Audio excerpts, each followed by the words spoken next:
Capítulo 4. La política no nos empodera ni a ti ni a mí. Un hombre no es menos esclavo porque se le permita elegir un nuevo amo en el plazo de unos años. Herbert Spencer. El derecho a ignorar al Estado. La participación política tiende a tener un efecto corruptor en nuestro carácter moral y epistémico, pero quizás este beneficio es un pacto en el cual deberíamos aceptarlo. El derecho a elegir es imperceptible. Los votantes en las democracias y los legos teóricos creen que las libertades y los compromisos políticos son beneficiosos para todos como individuos, porque de alguna manera esto nos empodera a poder elegir a alguien que va a decidir sobre nosotros. En este capítulo examinaremos 5 maneras en las que varios, según filósofos y pensadores,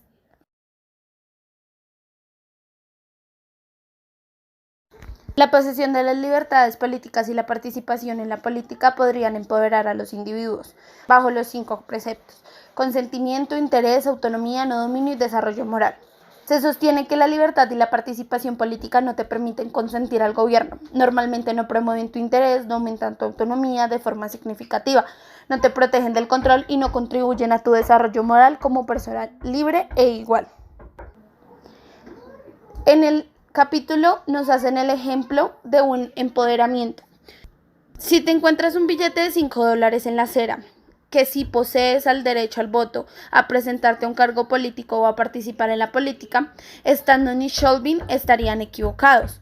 Cuando los sufragistas lograron que la mujer tuviera derecho a votar, empoderaron a las mujeres como grupo, pero en general no empoderaron a ninguna mujer concreta, excepto la pequeña minoría que obtuvo un cargo político.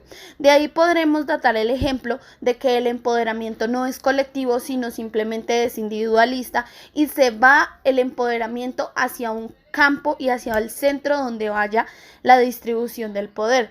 En el ejemplo que nos datan de los sufragistas, podemos concluir que el empoderamiento femenino, aunque tenía que ser global, simplemente se le da a las mujeres que obtienen el cargo. Estos 5 argumentos se usan con 2 propósitos diferentes. Muchos son teóricos de la democracia y creen que estos argumentos demuestran que la participación democrática es valiosa para la mayoría de los ciudadanos, y en segundo lugar, muchos teóricos de la democracia creen que estos argumentos se explican por cuestiones de justicia. La población y los empoderados con el derecho a votar y a postularse a un cargo, incluso aunque sean incompetentes, tienen el interés de poseer los derechos al voto que merece dejar que se impongan decisiones tomadas de maneras incompetentes, ya que no están óptimos para el cargo. Así que algunas afirmaciones tipo la democracia nos empodera tiene como propósito demostrar que la participación democrática es buena, mientras que otras pretenden mostrar que no incluir a todas las personas iguales con derechos políticos es injusto. Sin embargo, en los derechos políticos ningún sentido es significativo. Entonces, esto nos concluye en 2 objetivos. El primero, se elimina una serie de objeciones a la tesis planteada por el autor, donde la mayoría sencillamente debería minimizar el grado en el que implicamos la política. Y en segundo lugar, elimina una serie de objeciones de la epistocracia. Advirtemos que la diferencia entre estas 2 preguntas son: ¿te empoderan tus libertades políticas? ¿Cuántos grandes grupos de personas poseen libertades políticas y empoderan estas libertades políticas a todo el grupo? En esta ocasión hablamos de la relación entre democracia y la libertad liberal. Si los derechos democráticos y la participación política pueden empoderar a los ciudadanos, los países democráticos protegen de una forma más efectiva las libertades tanto económicas como civiles que los no democráticos. Existen relaciones positivas, por ejemplo, sus elecciones son libres y abiertas y protegen los derechos, y una correlación un poco más débil. Y observamos que los países liberales son un poco más democráticos. Un régimen político puede ser liberal pero no democrático, o viceversa, y se dice que el liberalismo hace que exista la democracia, ya que estas 2 se refuerzan. Lo que sí sabemos es que la democracia es importante para ejercer derechos como el voto o la libertad. La epistocracia protege y promueve libertades, pero llegamos a la conclusión de que sí existe una relación entre democracia y libertad. Bueno, complementando este capítulo 4, tenemos el tópico del argumento del consentimiento, en el que el autor Brennan hace alusión a la democracia, habla del papel que tiene el político como candidato, el papel que tiene el ciudadano como votante y el momento en el que el ciudadano decide votar por este candidato o por el otro. La manera en que se ejemplifica el momento en el que un ciudadano decide votar por un actor político es a través de la compra de una guitarra. En este ejemplo, el autor nos presenta ciertas variables en las que el comprador, o en este caso el votante, decide adquirir o no adquirir el producto. Esto se basa principalmente en el beneficio que le genera al propio comprador. Algunas variables de las que nos presenta el autor son la pérdida de dinero, la obtención del producto sin haberlo pedido o pagar por el producto y este no termina siendo el esperado.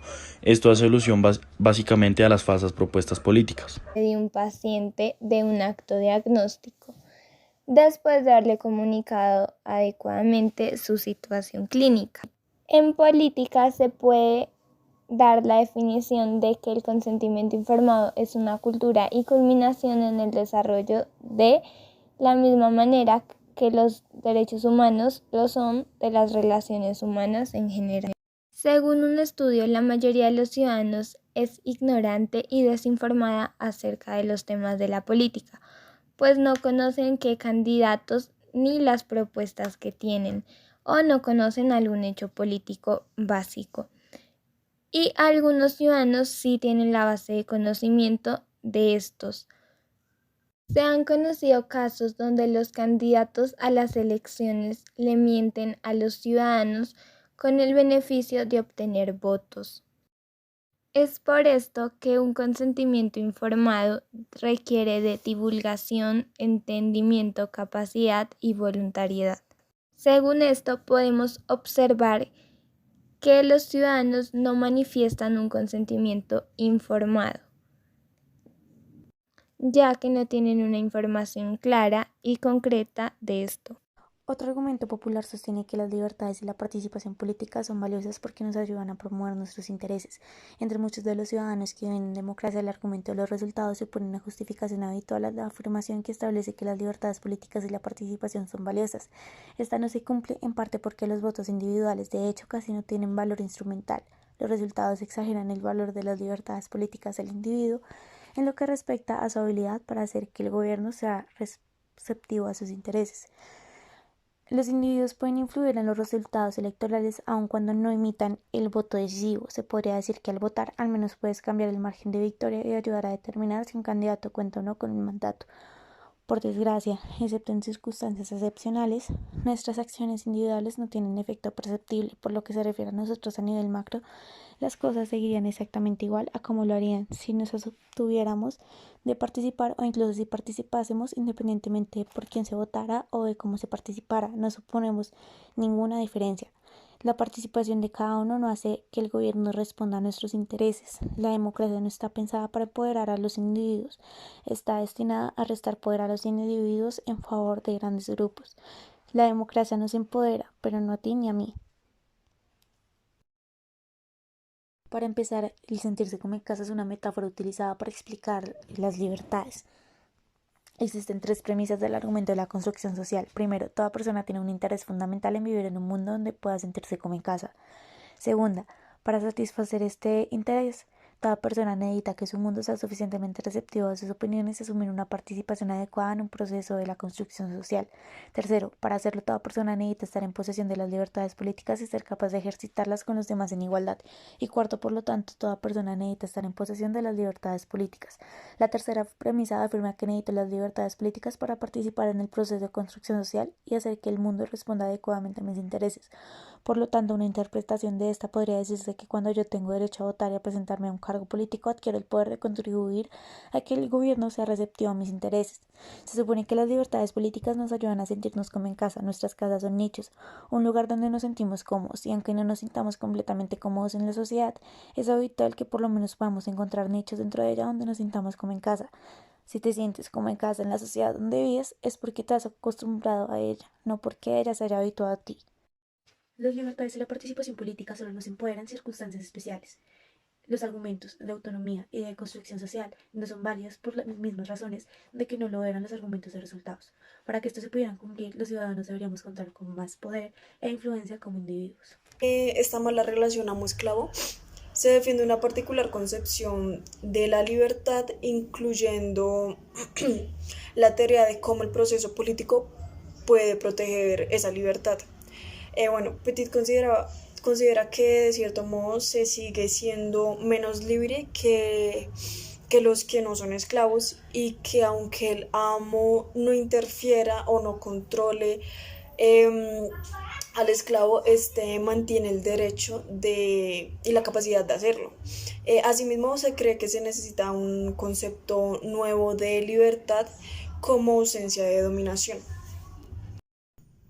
Los republicanos sostienen que para mejorar la democracia se deben tomar en cuenta dos conjuntos.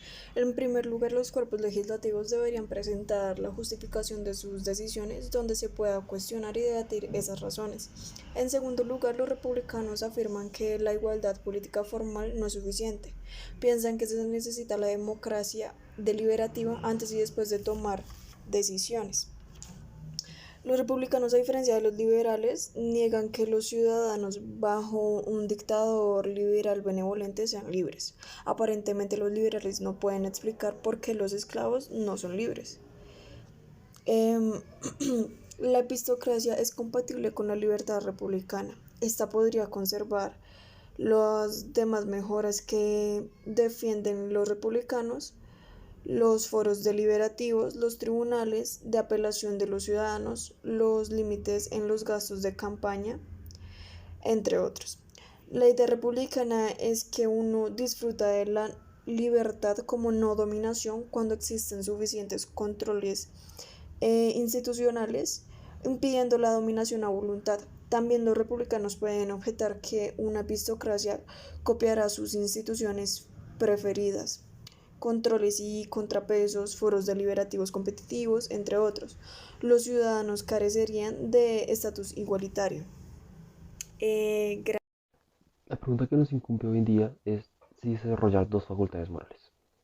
John Rawls, el filósofo político analítico más importante del siglo pasado, desarrolló una teoría de la justicia que presenta dos tipos morales fundamentales. El principio de libertad requiere que todo ciudadano disfrute de una serie básica plenamente adecuada de derechos y libertades. Para Rawls, cuando la sociedad alcanza un nivel de desarrollo en el cual todo el mundo puede llevar una vida decente, este principio de libertad tiene que imponerse ante todo lo demás. Así que, por ejemplo, Rawls piensa que si, por alguna extraña cadena de acontecimientos, para restringir la libertad de opinión de una persona pudiéramos ganar un 3% del PIB durante 10 años, sería injusto hacerlo. En este caso, lo más relevante para nosotros es cómo Rawls trata la libertad política, específicamente los derechos al voto y a presentarse un cargo electo. En la teoría de la justicia de Rawls, los derechos a votar y ser candidato tienen una posición especial y privilegiada, por encima incluso de los demás derechos y libertades básicos ya que privilegiados.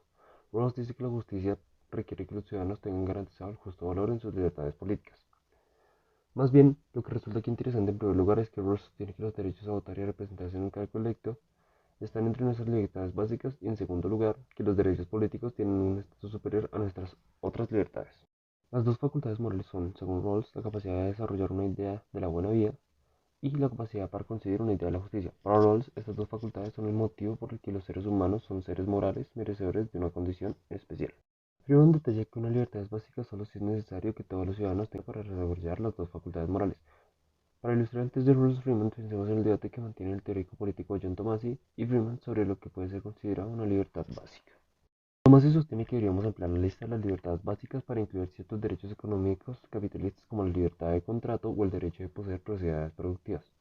Sin embargo, responde Freeman a Tomasi que aunque tener una fábrica pueda ser esencial para la concepción de una vida de algunas personas, eso no significa que haya una libertad básica para tener una propiedad productiva.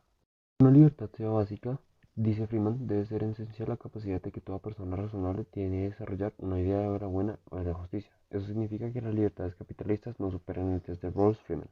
En realidad, solo un pequeño grupo de países en el mundo garantiza por completo a sus ciudadanos las libertades básicas basicanas y pocos o ninguno garantiza el valor justo de la libertad política en la abrumadora mayoría de los países injustos.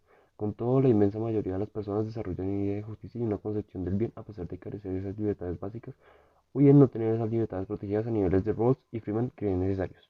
Las personas necesitan libertad con respecto a la religión, no libertad para practicar la religión. De hecho, en este sentido estricto, parece que es necesaria muy poca libertad para que una persona normal desarrolle las dos facultades morales.